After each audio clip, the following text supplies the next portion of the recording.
jump on his camel Clyde and ride silently through the night to the Sultan's tent, where he would secretly meet up with Fatima of the Seven Veils, the swinginest #1 dancer in the Sultan's whole harem. Because he liked him and her, they were going, they had a thing going for some time behind the Sultan's back. And you could hear him talk to his camel across the dunes, and his voice would cut through the still night air, and he'd say,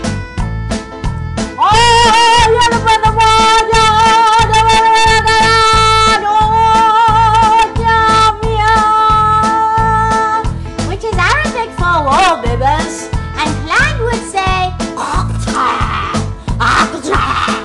well, that's what Clyde would say. Well, he brought the camel to a screeching halt in the rear of Fatima's tent, jumped off Clyde, snuck around the corner, and into the tent he went.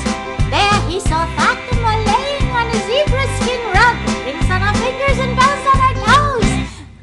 Oh, and a bone in her nose. Ho, ho, ho!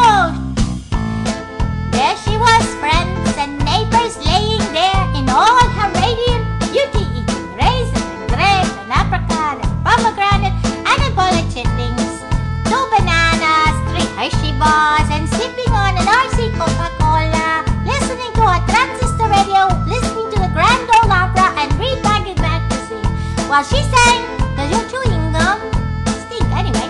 And Ahab walked up to her and said, my dearest, which is Arabic for, "Let's twist again like we did last summer, babies." And she said, "Crazy, baby! That's crazy! That's crazy, baby!"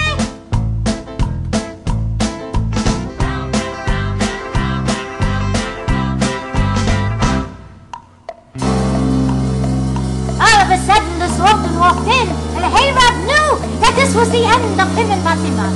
He was caught by surprise, and the Sultan said, fire flashing out of his eyes, "Oh, Sultan!" charged at Ahab, intending to make a dent in his head. Oops! But he fled with Fatima, and out of the Arab's tent they went. They jumped on Clyde and started to ride, cutting across the sand, with the Sultan all only in hot pursuit on the sand, and they ran.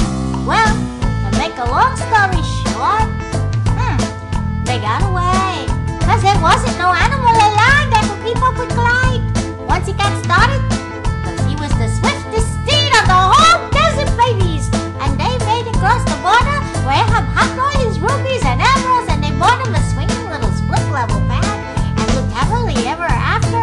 Yeah, and that's the story about Ahab the Arab, the sheep of the burning sand. Ahab the Arab, the swinging sheep of the burning sand. Ahab the Rahab, the burning sheep, and don't forget the camel. Everybody forgets the camel, but Clyde saved them. Hey, let's talk about animal cruelty here.